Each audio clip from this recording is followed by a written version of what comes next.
आप इस प्रकार के घोर कर्म में मुझे आप क्यों नियुक्त कर रहे हो, जबकि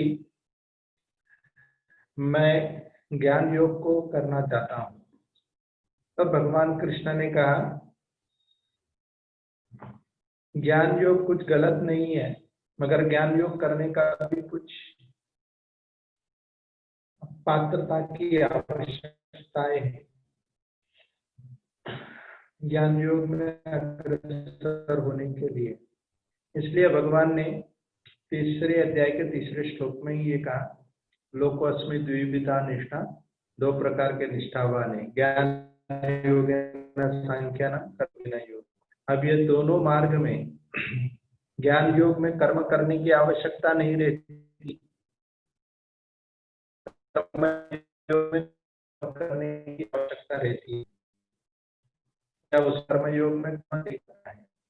तो ज्ञान योग में कर्म करने की आवश्यकता कब नहीं रहती है? जब व्यक्ति जब उच्च स्तर पर जब पहुंच जाता है। आरंभ अवस्था में, कच्ची अवस्था में भी दोनों योग में कर्म करने की आवश्यकता है। यदि आप लोग को ये बात नहीं समझ में आए तो आप लोग पूछ सकते हो। तो दोनों मार्ग में कर्म करना अनिवार्य है। इसलिए भगवान ने कहा, नहीं क्षणम नहीं कश्चित क्षणम अपनी, 5वें श्लोक में कहा, जातु तिष्ठति कर्म कृत कारयति अवश्य कर्म। कर्म करना जरूरी है, अवश्य कर्म, क्योंकि प्रकृति सर्व प्रकृति जैर गुण है, प्रकृति के 3 गुण उसे भरपूर कर्मों में लगाती है। यदि वो कोई नकल करते वक्त अपना सब कुछ छोड़ छाड़ कर, अपना कर्तव्य सब त्याग कर वे अगर ज्ञान योग के मार्ग में आत्मपरायण होने का केवल नकल करता है, तो उसे कहा गया है मिथ्या सरस उच्यते, 6ठे श्लोक में कहा है। इसलिए 7वें नंबर श्लोक में भगवान ने कहा कि अपने कर्म इंद्रियानि संयोगम, अपने कर्म इंद्रियानि संयोगम, अपने कर्म इंद्रियों को नियुक्त करो। और कर्म इंद्रियों को नियुक्त करते हुए भगवान की सेवा करो, यह सर्वोत्तम मार्ग है। कर्म इंद्रियानि संयम्य ये अस्ते मनसा स्मर, इंद्रियार्थम विमूढ़ात्म मिथ्याचारस उच्यते, यस्त्वे इंद्रियानि मनसा नियमा अर्वते अर्जुन, कर्म इंद्रियानि कर्मयोग आसक्त स विशिष्यते। उस व्यक्ति को श्रेष्ठ दर्जा दिया गया है जो व्यक्ति कर्मयोग यानी भक्ति योग को करते हैं।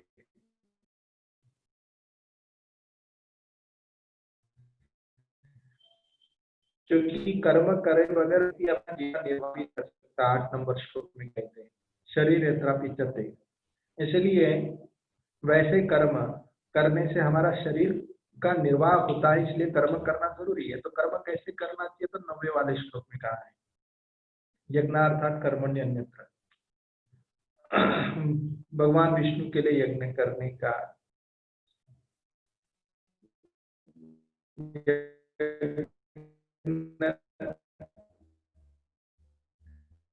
के लिए। अब 9वें नंबर श्लोक में विष्णु के लिए यज्ञ या भगवान विष्णु के लिए कर्म करना चाहिए, या तो आप दूसरे शब्द में कह दो निष्काम कर्म योग करना चाहिए। इसकी चर्चा जब भगवान ने 9वें नंबर श्लोक में दिए तो भगवान ने ये देखा कि अब लोगों को शिक्षा भी देना पड़ेगा कि इतने ऊंचे स्तर तक पहुंचेंगे कैसे।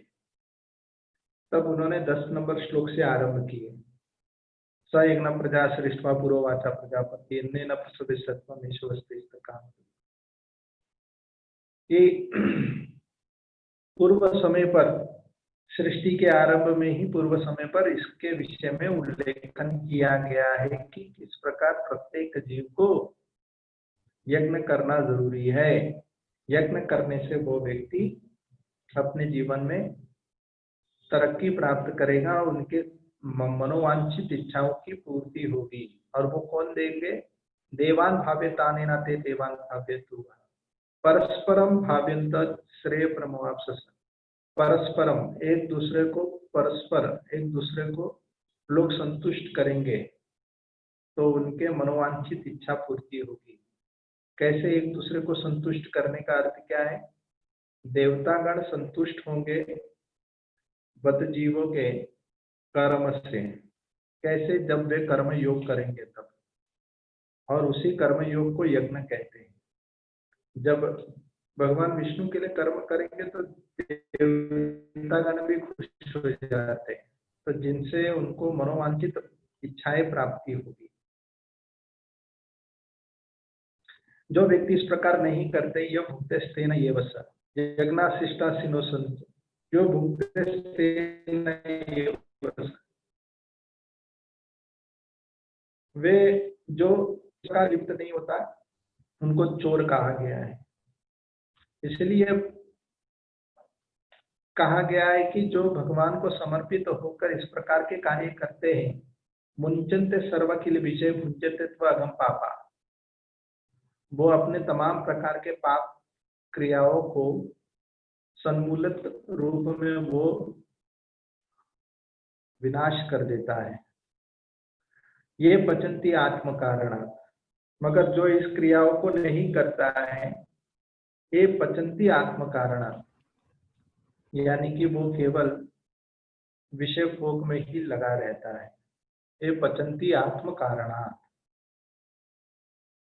और इस तरह वे उनकी परिस्थिति क्या होती है, वे केवल पाप क्रियाओं में लग जाते हैं। इसलिए इस श्लोक को कहते ही भगवान ने कहा कि यज्ञ करना जरूरी है, लेकिन इसके पीछे भगवान ने एक छोटा सा साइंस बताया, एक विज्ञान इसके पीछे छुपा हुआ है, जो 14 नंबर श्लोक में इसका उल्लेखन किया है। अन्नात् भवति भूतानि पर्जन्यात् अन्न संभवात्। अन्न पर निर्भर जीव है, जीव पर निर्भर जीव पर्जन्य वर्षा पर निर्भर है, नहीं, अन्न पर निर्भर जीव, अन्न पर निर्भर है, अन्न पर्जन्य वर्ष पर निर्भर है, पर्जन्य वर्ष यज्ञ पर निर्भर है, यज्ञ कर्म योग पर निर्भर है, और कर्म योग वेदों में निर्धारित किया, और वेद भगवान विष्णु के श्वास से उत्पन्न हुआ है। इस प्रवृत्तितम चक्रम, ये सारे भी उल्लेखन इसका 14 और 15 नंबर में कहा है।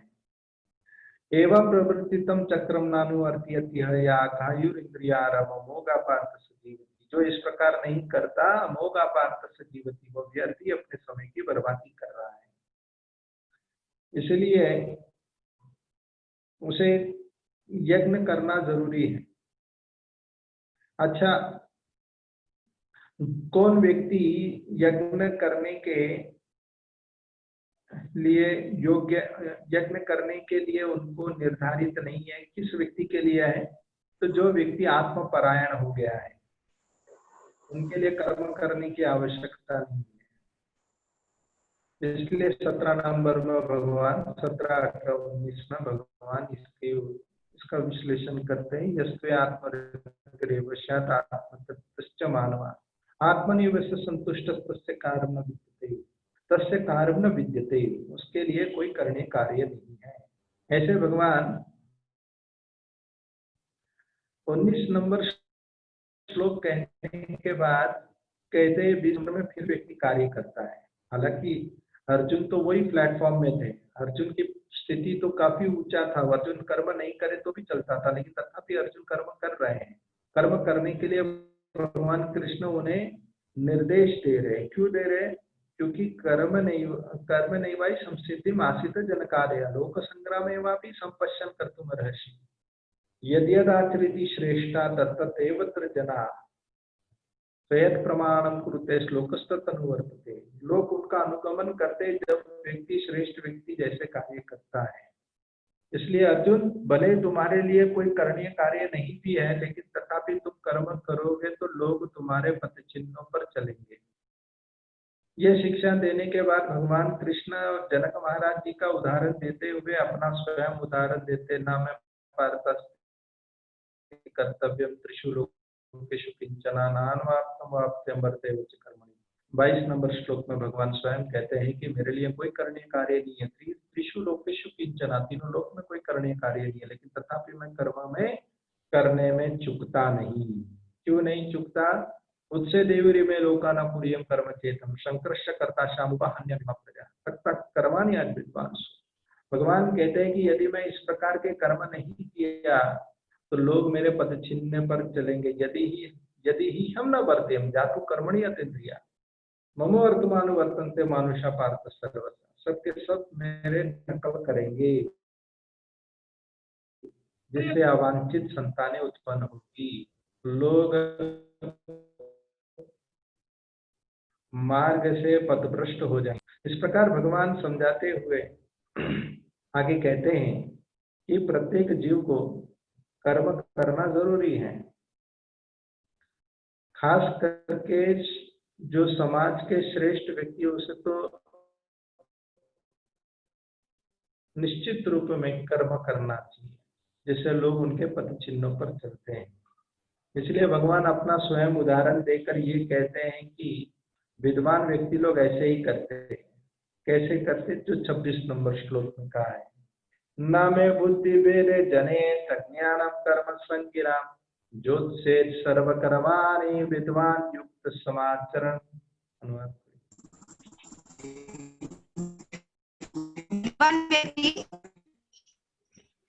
विद्वान व्यक्ति को चाहिए कि वह सकाम में आसक्त उसको कर्म करने से रोके नहीं ताकि उनके मन विचलित ना हो। अभी तो भक्ति भाव से कर्म करते हुए वह उन्हें सभी प्रकार के कार्यों में लगाए जिससे कृष्ण भावनामृत का कभी विकास हो। न मे बुद्धि भेदे जने ज्ञानम कर्म संगिना। भगवान कह रहे हैं कि जो बुद्धिमान व्यक्ति जो होता है अज्ञानम कर्म संगीना, वे लोग अज्ञानम कर्म संगीना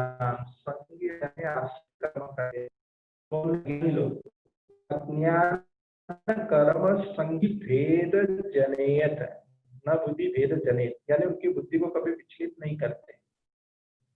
अज्ञानम कर्म संगीना, ऐसे अज्ञानी व्यक्ति हो जो आसक्ति पूर्वक कर्म करते हैं। तो करना क्या चाहिए? ज्योत से सर्वकर्माणि, ज्योत से उन्हें नियुक्त करो। नियुक्त करो किसमें? कृष्ण की सेवा में नियुक्त करो, सेवा में लगाओ। जो कर्म कर रहे हो उसको छोड़ने मत बोलो। जो वो कर्म कर रहा है उसी कर्म को लेकर कृष्ण की सेवा में जोड़ो। ज्योत से सर्वकर्मान, इसका अर्थ यह है। साथ में यह भी अर्थ है ज्योत से सर्वकर्मानी, यानी स्वयं अपने आचरण से उनको शिक्षा देते अज्ञानी लोगों को। ज्योत से सर्वकर्मान विद्वान युक्त समाचार, विद्वान युक्त समाचार। विद्वान व्यक्ति ऐसे ही कार्य करते हैं।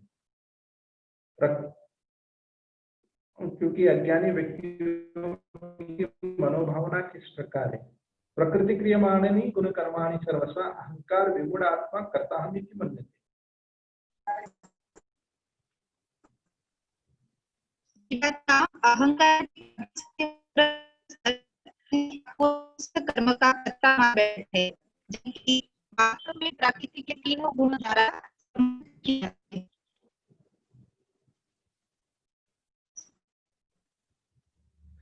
जो प्रकृति के तीन गुणों से आवृत है, जो प्रकृति के तीन गुणों से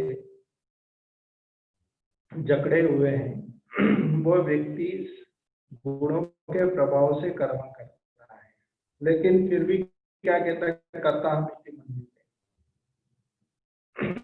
इसलिए कृष्ण क्या कहते हैं? तद्वित तु महाबाहो गुण कर्मा विभागे गुणे गुणेषु वर्तन्ते इति मत्वा न सज्जते।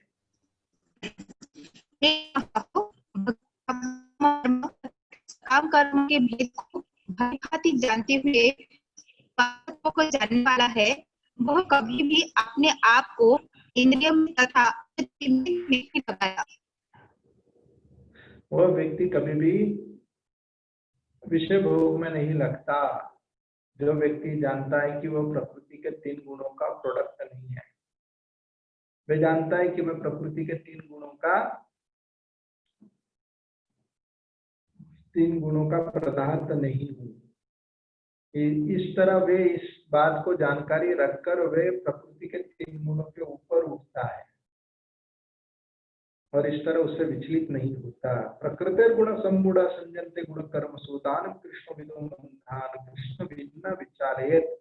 ऐसा व्यक्ति अज्ञानी व्यक्तियों को विचलित नहीं करता।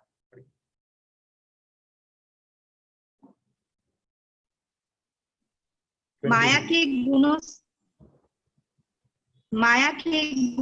से मोहग्रस्त होने पर अज्ञानी पुरुष पूर्णतया भौतिक कार्यों में संलग्न रहकर उनमें आसक्त हो जाते हैं। जैसे कि उनके ये कार्य उनमें ज्ञानाभाव के कारण अधूर होते हैं, किंतु ज्ञानी को चाहिए कि उन्हें विचलित न करे।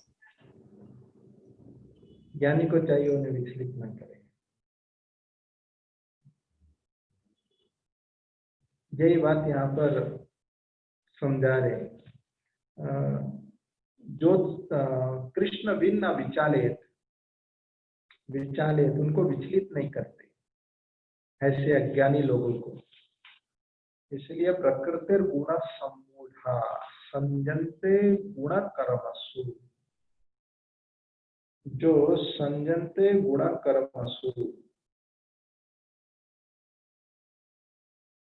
तान कृष्णो विदो मंधा, जो व्यक्ति मूढ़ और आलसी लोग हैं उन लोगों को ऐसे विद्वान व्यक्ति विचलित नहीं करते।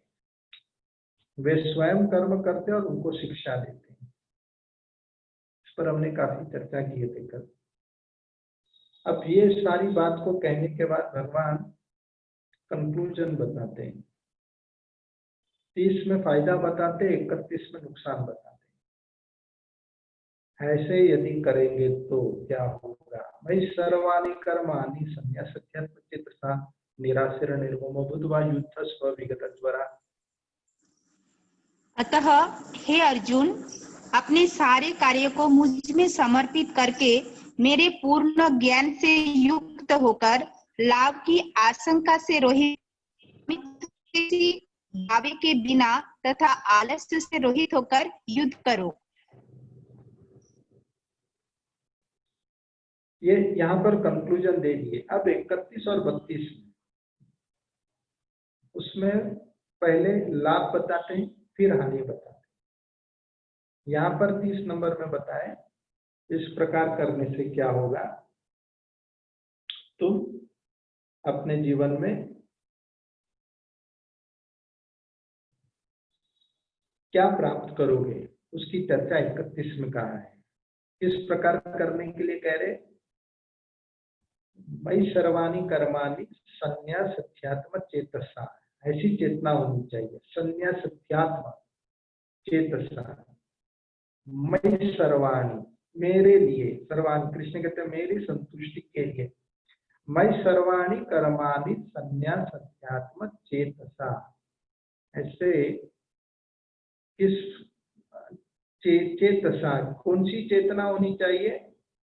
निर्ममो, निराशीर निर्ममो, निराशीर और निर्ममो, यानी किसी भी प्रकार की आशा नहीं रखना, भौतिक आशा न रखना। निराशीर निर्ममो, बिना कोई स्वामित्व की भावना रखना। बुद्धवा, और जीव युद्ध स्व विगत ज्वरा, ऐसे करते हुए युद्ध स्व, युद्ध करो, विगत त्याग दो, ज्वरा आलसीपन को त्याग कर युद्ध करो। ऐसे करने से क्या लाभ। ये मैं मदमितम नित्यम नानुतिष्ठन्ति मानवा श्रद्धावन्तो अनुष्यन्तो मुञ्चन्ते अपि कर्मभिः। मेरे आदेशों के अनुसार अपना कर्तव्य करते रहते हैं और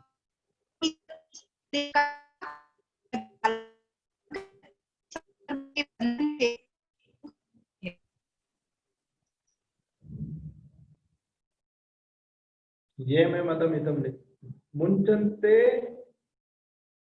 मुंचन्ते अपि कर्म भी, तुम्हारे तमाम प्रकार के कर्म बंधन से तुम मुक्ति प्राप्त करोगे अर्जुन, यदि तुम ऐसे नहीं करते। ये द्वेते अभिशांतो नानं तिष्ठन्ति मे मतम सर्वज्ञानं विबुद्धां तान्ति नष्टानां चेतसा।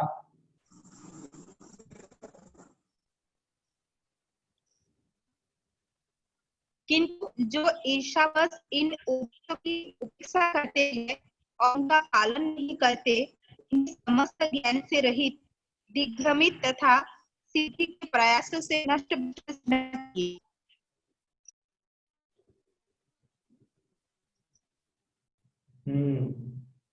तो इस प्रकार जो नहीं करते वो ईर्ष्यावश पूर्ण रूप में छिन्न भिन्न जाते हैं, पथभ्रष्ट हो जाते हैं, अपने मार्ग से वे विचलित हो जाते हैं। यहाँ तक एक सब्जेक्ट पूरा हुआ। अभी 33 से है तो विषय वही, लेकिन उसी विषय में ही एक उप विषयों की चर्चा है। जो डिवीजन है उसमें सब डिवीजन की चर्चा आने वाली है। तो यहाँ से लेकर 33 से लेकर 43 33 से 43 तक ये अंतिम स्लैब है तीसरे अध्याय का। इसमें भगवान कहते हैं कि कैसे काम जो है कितना दुष्कर है, कैसे इस काम से व्यक्ति को बचना चाहिए, इसकी चर्चा 33 से आरंभ होता है। सदृशं चेष्टते स्वस्या प्रकृतिर्ज्ञानवानपि प्रकृतिं यान्ति भूतानि निग्रह किं करिष्यति। ज्ञानी पुरुष भी अपनी प्रकृति के अनुसार कार्य करता है। सभी प्राणी तीनों गुणों से प्राप्त, दमन से क्या हो सकता है?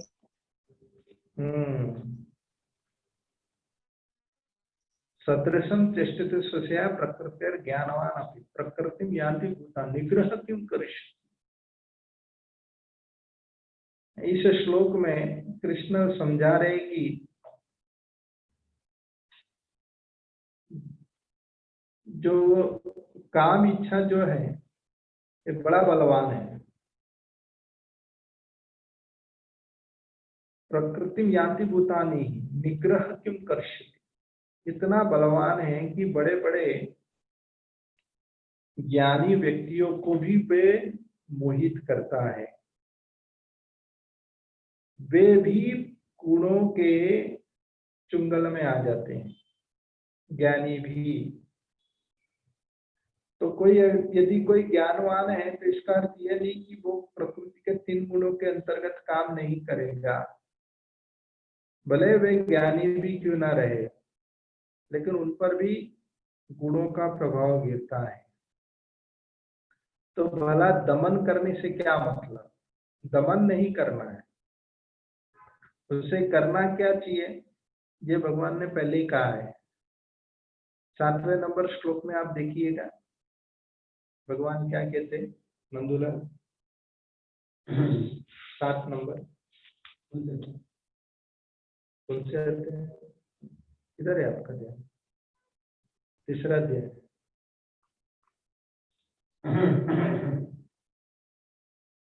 हाँ, तो यस्त्वेन्द्रियाणि मनसा नियमार्पते अर्जुन कर्मेन्द्रियाणि कर्मयोगम आसक्तः विशिष्यते।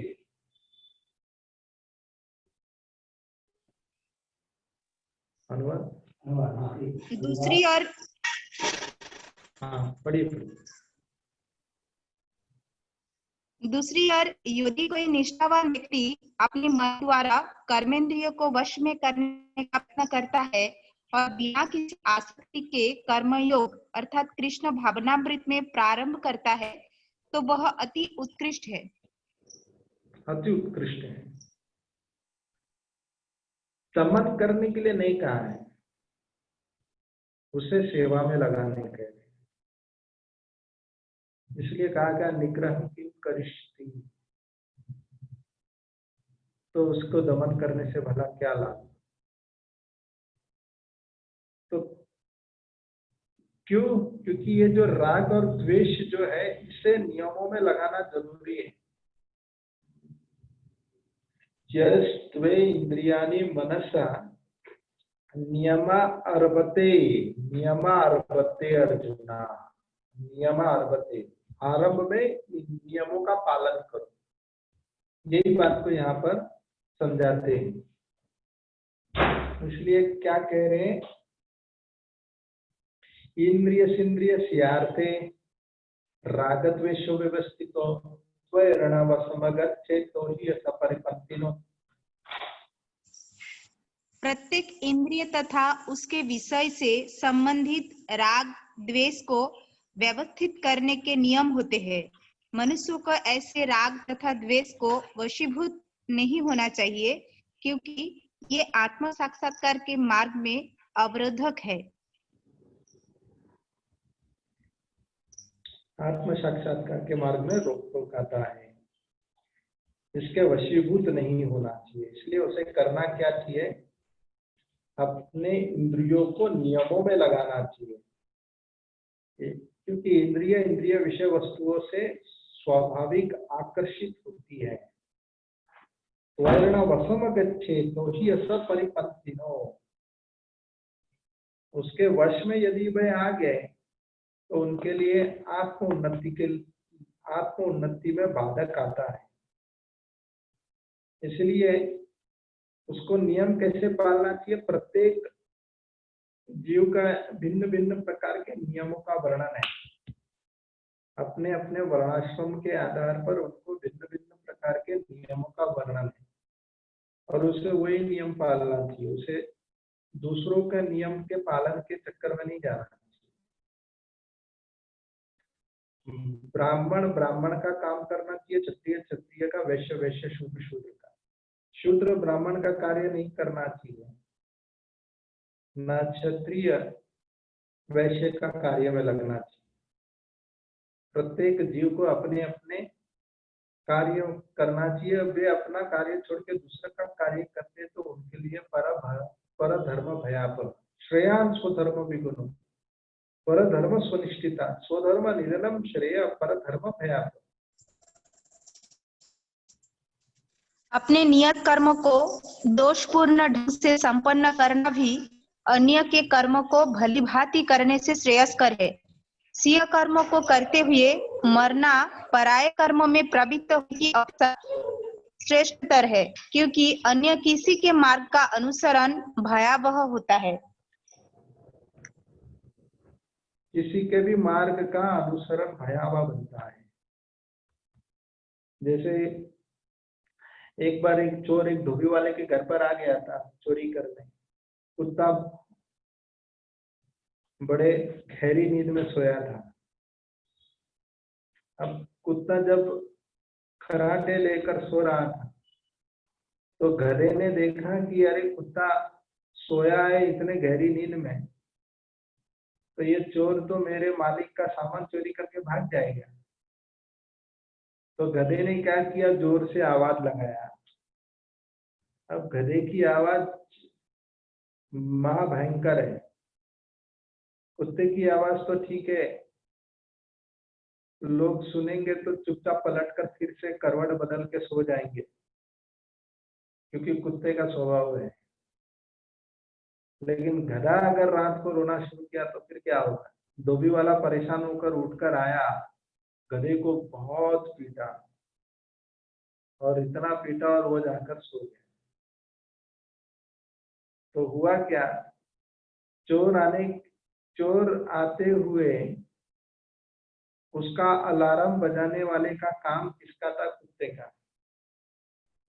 मगर कुत्ते का काम गधा कर रहा था, और इसी कारण से धोबी वाले ने गधे को खूब धुलाई किया। पर धर्म भयापन,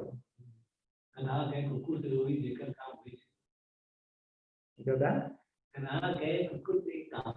अच्छा, तो गधे ने अपना धर्म छोड़कर वो कुत्ते का धर्म कर रहा था, इसलिए उसको धुलाई मिला।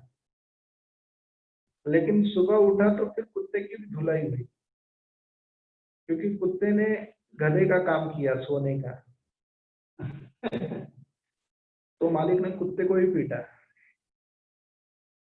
तो वैसे परधर्म भयापन, दूसरों का धर्म करने के चक्कर में जाएंगे भयापन। तो अर्जुन को ये बात क्यों कह रहे हैं? क्योंकि अर्जुन यहाँ पर क्षत्रिय होकर ब्राह्मण का काम करने जा रहे, वे जंगल जाकर भिक्षा मांग कर वो भोजन व्यापन करेंगे, अपना जीवन व्यापन करेंगे, कह रहे हैं। ये तो ब्राह्मणों का काम है, क्षत्रियों का काम नहीं है भिक्षा मांगना। तो इसीलिए भगवान कह रहे तुम दूसरों का धर्म करने के चक्कर में मत जाओ, तुम्हारे लिए भयापा हो जाएगा। ना ही अपने इंद्रियों को दमन करके रखो, तो क्या करो? कर्म योग करो। तो अर्जुन के मन में अब प्रश्न आया। अब प्रश्न क्या आया? अतकेन प्रयुक्तं पापं चरिति पुरुषा अनिच्छन्नपि वासनया बलात्वा नियोजिता। अर्जुन ने कहा, हे ऋषि, मनुष्य ना चाहते हुए भी पाप कर्म के लिए प्रेरित क्यों होता है? ऐसा लगता है कि उसे बलपूर्वक उनमें लगाया जा रहा है। तो उन्हें अतकेन प्रयुक्तं पापं चरिति पुरुषा अनिच्छन्नपि वासनया बलात्वा नियोजिता। अर्जुन का यह प्रश्न था कि ऐसा क्या है कि बलपूर्वक कोई हमें पाप क्रियाओं में लगा रहे? ऐसी कौन सी शक्ति है? न चाहते हुए भी व्यक्ति उस कार्य में लिप्त हो जाते हैं। हम सब जानते हैं कि जैसे कि मान लो यदि सत्संग में यदि बैठे भी हैं तो जानते हैं कि सत्संग सुनना चाहिए, लेकिन फिर भी कोई तो एक ऐसी शक्ति है जो उसकी आंखें बंद कर देती है। तो वो कारण क्या है? किस कारण से ऐसा होता है? अर्जुन का ये कहना था कि लोगों को खबर भी रहता है कि वो पाप क्रियाओं करनी नहीं चाहिए, फिर भी कोई तो एक शक्ति है जो पाप क्रियाओं में लगाती है। तो इसका कारण क्या है? तब भगवान इसके उत्तर में क्या कहते हैं? काम ऐसा क्रोध ऐसा रजगुण समुद्भवा महाशनो महापाप मा वित्ते नमिहा वैरिणा। श्री भगवान ने कहा, हे अर्जुन, इसका कारण रजोगुण के संपर्क से उत्पन्न काम है, जो बाद में क्रोध का रूप धारण करता है और जो इस संसार का सर्वभक्षी पापी शत्रु है।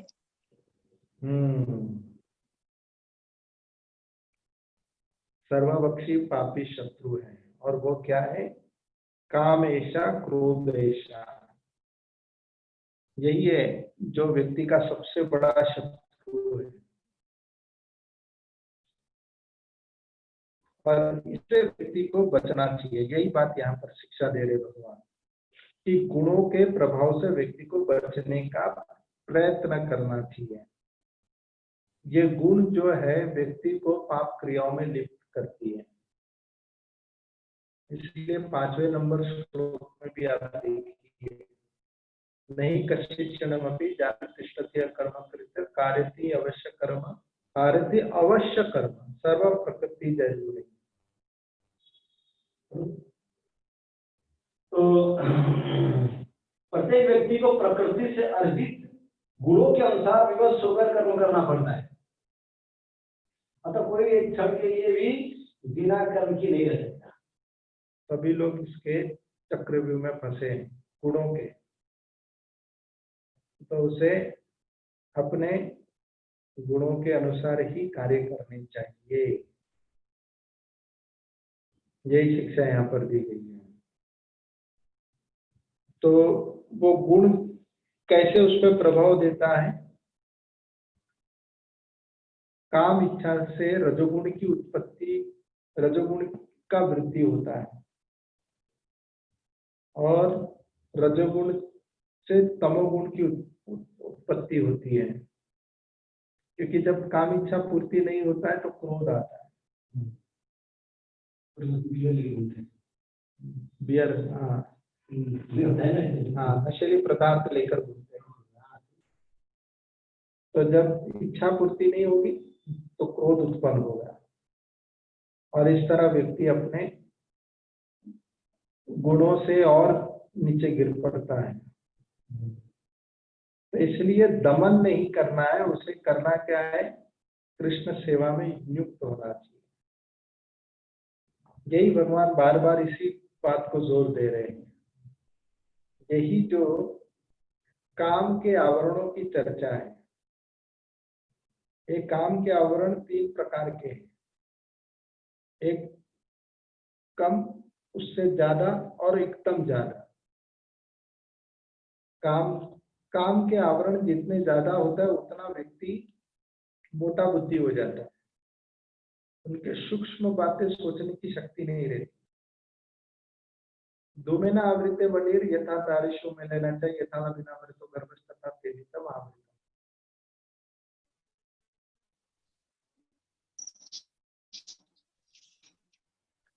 इस प्रकार अग्नि धुएं से, दर्पण धूल से अथवा भ्रूण गर्भाशय से आवृत रहता है, उसी प्रकार जीवात्मा इस काम की विभिन्न मात्राओं से आवृत रहता है।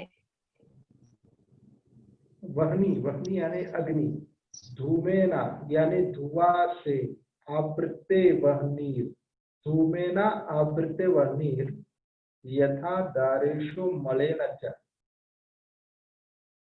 एक है अग्नि धुएं से आवृत है, दूसरा दर्पण धूल से आवृत है, यथाल बिनावर्तो गर्भस। और शिशु जो गर्भ के अंदर है वो शिशु गर्भ से आवृत है। यथा दारुषु मलेन च तथा यथाल बिनावर्तो गर्भस तथा तेनेदम आवृतम। ये 3 प्रकार के आवरण हैं। जो सूक्ष्म आवरण, जितने आवरण हल्के होते हैं उतना भगवान को समझने की शक्ति बढ़ती है हमारे अंदर। जितना व्यक्ति का आवरण गाढ़ रहता है उतना वो भगवान को समझने के लिए उसकी बुद्धि मोटी हो जाती है, जल्दी समझ नहीं पाता है। इसलिए उसकी बुद्धि, उसे शार्प बनाने के लिए उसकी बुद्धि को सात्विक गुण में लाना पड़ेगा। सत्वात् संजायते ज्ञान। और सत्वगुण में आने के लिए उसे करना क्या पड़ेगा, गाय का दूध पीना पड़ेगा। तो गाय के दूध पीने से व्यक्ति की बुद्धि तीक्ष्ण होती है, शार्प होता है।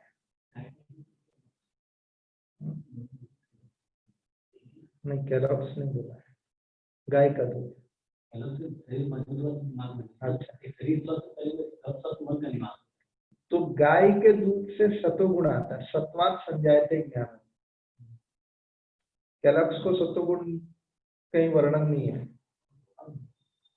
तो सत्वात् संजायते ज्ञानम यानी कि दूध से व्यक्ति की बुद्धि सात्विक गुण में आती है, और सात्विक गुण में जब आएगा तो वो आध्यात्मिक बातों को ठीक जल्द से जल्द समझेंगे। इसलिए उनके ऊपर काम के आवरण कम रहते हैं, सूक्ष्म रहते हैं। जब काम के आवरण गाढ़ रहते हैं तो वो मोटा बुद्धि वाला रहता, हमेशा खोया खोया रहेगा। हाँ। तो ऐसे लोग जिनकी बुद्धि मोटी रहती है वे जल्दी नहीं समझ पाते। तो यहाँ पर ये 3 लोग 3 प्राणियों के, 3 पशु और 3 योनियों के साथ तुलनात्मक समझ सकते हैं। ऐसे तो 84 लाख योनि है, 84 लाख योनियों को 3 भाग में विभाजन किया है इन आवरणों से। मनुष्य योनि और पशु पक्षी योनि और पेड़ पौधे योनि। तो पेड़ पौधे योनि सबसे जिनकी बुद्धि काफी मोटी है या जिन्हें अध्यात्म में बहुत ही मुश्किल है तरक्की करना, पेड़ पौधे योनि को, क्योंकि वो एक ही जगह रहते हैं, हिलते डुलते नहीं। उनकी चेतनाएं बहुत ही मोटी है या उसमें विकसित चेतना नहीं है, और उससे विकसित चेतना है पशु पक्षियों का, जो हिलता डुलता है, जिसे मारने से दर्द का भी एहसास होता है, जो रोता है, चिल्लाता है। जैसे बाइबल में कहा है, जो रोता चिल्लाता है उसे कभी भी मार के नहीं खाना चाहिए। तो उसकी उसकी जो चेतना जो रहती है वो विकसित रहती है। किससे? जो पेड़ पौधे से। पेड़ पौधे को अगर फल भी तोड़े तो पेड़ ऐसे नहीं कि वो रोता है, पेड़ होगा, सूक्ष्म तरीके से तो होगा, मगर वे दिखाई नहीं देता, या उसे हम ठोस रूप में, उसे व्यक्त रूप में उसको हम एहसास नहीं कर सकते, लेकिन व्यक्त रूप में एहसास पशु पक्षी का होता है, क्योंकि उनकी चेतना पेड़ पौधे से विकसित है। और उस पशु पक्षी की भी चेतना से विकसित मनुष्य योनि है। तो यहाँ पर तीन प्रकार के आवरण है। मनुष्य योनि में आवरण कम होने के कारण मनुष्य जाति जो है वो भगवत प्राप्ति कर सकते हैं। पशु पक्षियों के पास वो सौभाग्य नहीं है जो मनुष्य के पास है, क्योंकि उनका आवरण कम है। अब इसी 3 आवरण को आप समझिए इस श्लोक से। धूमेन आवृते वह्नि, अग्नि में धुआं जो रहता है वो रहता है, लेकिन हल्का रहता है। भले धुआं रहे तो भी अग्नि दिखती है। जितना ज्यादा धुआं रहेगा उतना अग्नि छूट जाती है, जितना अग्नि बढ़ती है उतना धुआं कम हो जाता है। तो धुआं रहता है तो इसका अर्थ नहीं कि अग्नि नहीं है, धुआं है मतलब अग्नि है अंदर। आवरण कम है, हल्का है। धुआं को चीर कर अग्नि का दर्शन होता है। अब दूसरा आवरण थोड़ा उससे गाढ़ रहता है, वो है धूमिना आवृत्ति बनीर यथा दारेशो मलेना चा। जैसे दर्पण में धूल, दर्पण में जो धूल जो दिखता है तो हमारा प्रतिबिंब हमें दिखाई नहीं देगा, धूल धूल दिखेगा। लेकिन उस धूल के अलावा भी एक ऐसी प्रतिबिंब का एक ढांचा दिखाई देगा, कम से कम उतना तो दिखाई देगा कि उसके एक प्रतिबिंब का एक ढांचा दिखाई देगा, लेकिन व्यक्त रूप स्पष्ट रूप में नहीं दिखेगा। तो दर्पण के ऊपर धूल थोड़ा ज्यादा गाढ़ है। अब उससे गाढ़ क्या है? शिशु गर्भ के अंदर। अब गर्भवती माता के गर्भ में शिशु जो रहता है वो तो बिल्कुल नहीं दिखता है, क्योंकि आवरण गाढ़ है। ये भगवान ने 3 उदाहरण दिया है। ये 3 उदाहरण से भगवान ये समझा रहे हैं, इस प्रकार गुणों का प्रभाव ज्यादा है। आवरण मतलब गुणों का प्रभाव, उन पर गुणों का प्रभाव ज्यादा होता है। और इस तरह इन आवरणों के कारण जीव जो है अध्यात्म मार्ग में वे पथभ्रष्ट हो जाते, अग्रसर नहीं हो पाते, क्योंकि यही आवरण ये करता क्या है? आवृतम ज्ञानम वेत्तेन ज्ञानिनो नित्यं वैरिणाम काम रूपेण कौन्तेय दुष्पूरेण अनिलेन च। इस प्रकार ज्ञानमय जीवात्मा की शुद्ध चेतना उसके काम रूपी नित्य शत्रु से ढकी रहती है, जो कभी भी तुष्ट नहीं होता और अग्नि के समान जलता रहता है। यहाँ से श्लोक हम बाद में लेंगे। कोई प्रश्न, कोई जिज्ञासा है तो पूछ सकते हैं।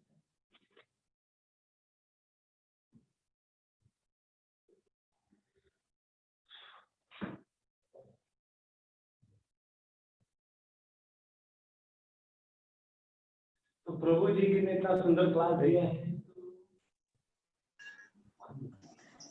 प्रभु जी जैसे हाँ। 36 श्लोक में अर्जुन ने ना क्या ऐसे हम मतलब पाप कर्म तो करना नहीं चाहते लेकिन कोई तो बलपूर्वक हमें कराते हैं। हाँ। तो हमने ये भी सुना क्या हमारे हृदय में आत्मा और परमात्मा दोनों बैठे हैं ना। और काफी टाइम हम सुना है क्या जहाँ पे परमात्मा विराजमान रहते हैं वहां पर तो काम नहीं होता है। तो कैसे उनके होते हुए भी हमारे कैसे परमात्मा उपस्थिति में हमारे शरीर में है ना। हाँ। भगवान हमारे शरीर में है ना। हाँ, तो उनके होते हुए भी हमसे ऐसे अशुभ काम या पाप कार्य कैसे हो जाता है। अच्छा, बहुत अच्छा प्रश्न। उनकी उपस्थिति जैसे कि कभी कभी ऐसा होता है कि हमसे जब श्रेष्ठ व्यक्ति रहता है तो व्यक्ति गलत काम नहीं करेगा। जैसे कि कोई यदि सो रहा है तो हम जब कथा करते वक्त कभी कभी कोई व्यक्ति सोता है तो हमारी दृष्टि जब उस पर पड़ती है तो वो थोड़ा सा आंखें एकदम तान के देखता है। क्यों? घबरा कर कि अरे प्रभु जी देख रहे हैं। तो उस समय तो खैर यदि वो उन्हें अगर मेरे प्रति अगर उतनी सम्मानता रहेगी तो वो निश्चित रूप में आंखें तान के देखेगा कि प्रभु जी क्या सोचेंगे, मैं सो रहा हूँ। तो उस समय उनके अंदर एक भय बना रहेगा। तो स्वाभाविक है, श्रेष्ठ व्यक्ति के सामने तो व्यक्ति कदाचित गलत काम करेगा ही नहीं। जैसे सीसीटीवी के सामने पहले बाहर बोर्ड लिखा रहता है कि आप सभी लोग सीसीटीवी के अंदर हो। तो उस समय हमारे ऊपर जब सीसीटीवी रहेगा तो चोर के ऊपर भी सीसीटीवी रहेगा तो चोर चोरी नहीं करेगा क्योंकि उसको पता है सीसीटीवी चालू है। और ये खास करके छुपा के नहीं रखते सीसीटीवी, पहले ही बाहर ही बोर्ड पे लिख देते सीसीटीवी है अंदर, ताकि चोर लोग तो पढ़े। भले सीसीटीवी नहीं भी चलता होगा तो भी उस चोर तो घबरा कर वो तो काम में चोरी में तो नहीं लगेगा। तो जब भगवान हमारे साथ में है तो कैसे व्यक्ति पाप क्रियाओं में लगता है? माता जी का ये प्रश्न है ना। अब 13वें अध्याय के 22 नंबर श्लोक में देखिए, उपदृष्टानुमंता चा भारता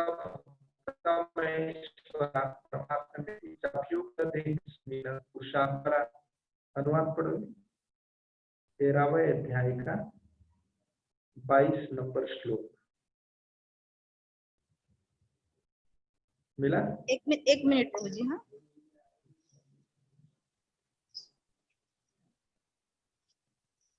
13 चैप्टर कितना?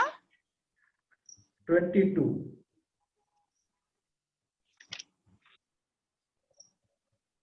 नहीं, 23। 13 चैप्टर वर्स नंबर 23। उत्कृष्टानुमंताचा भारता भोक्ता महेश्वरा परमात्मे में चापयुक्त देह स्मिन पुरुषा परा। हाँ, तो भी इस शरीर में एक अन्य दिव्य भोक्ता है जो ईश्वर है, परम स्वामी है और साक्षी तथा अनुमति देने वाले के रूप में विद्यमान है और जो परमात्मा कहलाते हैं। उनका कार्य यही है, किसी के कार्य में दखल अंदाजी करना नहीं है। क्या क्या है आपने पढ़े ध्यान से? हाँ, उनका तो कार्य भी क्या क्या इस शरीर में एक अन्य दिव्य भोक्ता है जो ईश्वर है, परम स्वामी है और साक्षी तथा अनुमति देने वाले के रूप में विद्यमान है और जो परमात्मा कहलाते हैं। साक्षी अनुमति के रूप में परमात्मा विद्यमान है। साक्षी और अनुमति देते हैं। साक्षी और अनुमति, इनके अलावा कुछ नहीं करते। वे डांटते फटकारते नहीं है,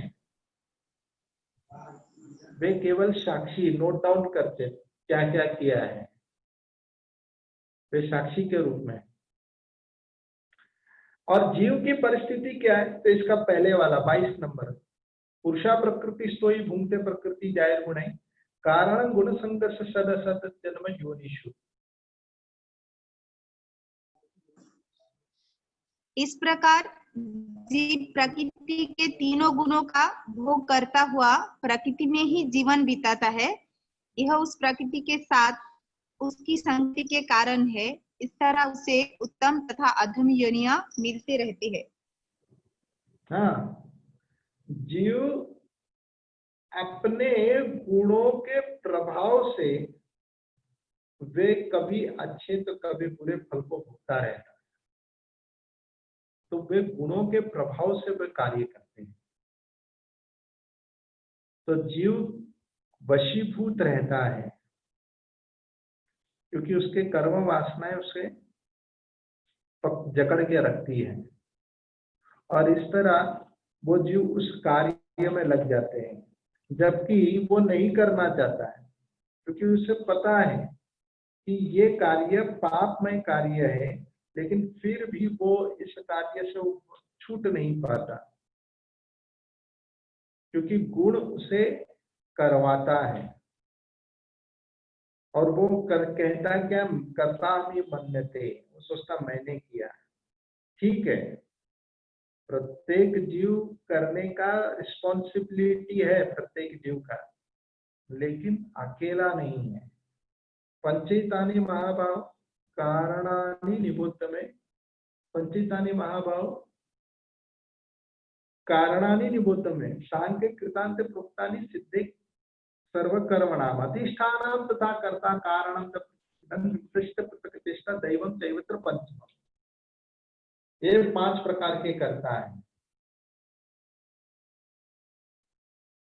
जो ये जीव, जो जिस कर्म में ये 5 लोगों का कंट्रीब्यूशन है, उसमें से एक जीव है। अधिष्ठान तथा कर्ता, अधिष्ठान शरीर तथा कर्ता यानी जीव स्वयं, कारणानि निबुद्ध में इंद्रिय उनकी,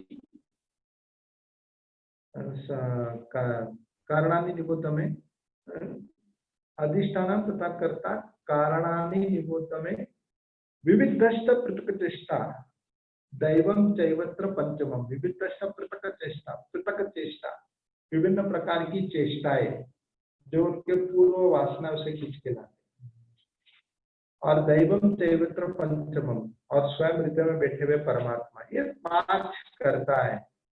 उसमें से जीव, मुख्य जीव का रोल है वो क्या, इच्छा प्रकट करते, बाकी सब सहयोग करते। तो ये 5 है। तो जीव का इच्छा जगाना ये कार्य होता है, तब जाकर वो इस कार्य में लिप्त होता है। जबकि परमात्मा साथ में होने के बाद भी, तो सीसी कैमरा होने के बाद भी चोरी कैसे होता है, जब चोर को ये पता नहीं रहता है कि सीसी कैमरा है। तो चोर को यदि पता है कि सीसी कैमरा है तो चोर चोरी नहीं करेगा, क्योंकि वो घबराएगा। तो जीव आत्मा, उसे इसकी जानकारी नहीं है कि हृदय में बैठे हुए परमात्मा है। तो वो प्रबल इच्छा से भी पाप क्यों करता है, क्योंकि प्रबल इच्छा परमात्मा को ढक देता है। तो परमात्मा की अनुभूति न होने के कारण वो पाप क्रियाओं में लिप्त हो जाता है। तो इसलिए परमात्मा की अनुभूति करनी आवश्यकता है, तब जाकर व्यक्ति पाप क्रियाओं में नहीं लिप्त होगा। ठीक है, आशा करता हूं मैं कि आप समझे। थैंक यू प्रभु जी। हाँ सचिन प्रभु, जीव और आत्मा एक ही है, उतर 1 and 10 से। ये बाइबल में ये मूर्ख लोग हैं जो इस प्रकार कहते हैं जीव और आत्मा अलग है। बाइबल के जो तथाकथित जो इंटरनेशनल बाइबल फॉलोवर लोग हैं वे लोग कहते हैं जीव यानी कि पशु पक्षी, आत्मा यानी कि मनुष्य। आत्मा को नहीं मारना चाहिए, पशु पक्षी को मार के खा सकते हैं। जीव के अंदर आत्मा नहीं है कहते हैं, लेकिन ये सरासर गलत है। चाहे जीव बोलो या आत्मा बोलो, दोनों का अर्थ एक ही है। आत्मा का लक्षण जीवन है, उसी को कहते हैं जीव। ठीक है, और कुछ अनाउंसमेंट है आपको विनीता माता? हाँ, हरे कृष्णा।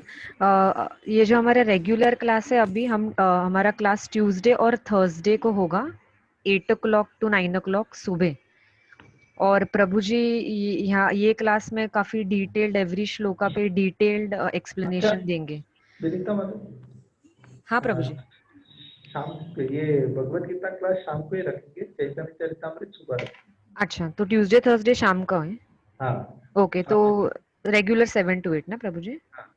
ओके, तो रेगुलरली ट्यूसडे थर्सडे होगा क्लास 7 to 8, तो हफ्ते में 2 दिन ही होगा, रोज नहीं होगा। और संडेज को सुबह 8 o'clock को चैतन्य चरितामृत प्रभु जी स्टार्ट करने वाले हैं। ट्यूसडे और थर्सडे हमारा भगवत गीता क्लास होगा। चैतन्य चरितामृत रविवार मॉर्निंग को सुबह 8 बजे। 8 बजे। तो और एक अनाउंसमेंट, 3 दिन का कथा है ना? हाँ हाँ प्रभु जी। तो ट्यूसडे वेडनेसडे थर्सडे ना प्रभु जी? हाँ, ट्यूसडे वेडनेसडे थर्सडे। हाँ, तो ट्यूसडे वेडनेसडे थर्सडे यानी 15, 16 और 17 सितंबर को प्रभु जी का कृष्ण लीला जो कालिया दमन लीला है उस पे स्पेशल क्लास होगा शाम को 7 से 8। 7 से 8 ना प्रभु जी? हाँ, 7 से 8। हाँ, तो सभी लोग प्लीज इसका फायदा लीजिए और अपने जो फ्रेंड्स और फैमिली है उनके, मैं आज रात तक वो फ्लायर भेजूंगी ग्रुप में, तो आप प्लीज अपने ग्रुप्स में भी सर्कुलेट कीजिए। ये स्पेशल क्लास रहेगा पितृपक्ष के ऊपर। हाँ, और पैम्पलेट सर्कुलेट हाँ, कर आज मैं रात तक भेज दूंगी Prabhu ji. Okay, Hare Krishna. Thank you so much. Hare Krishna. Hare Krishna.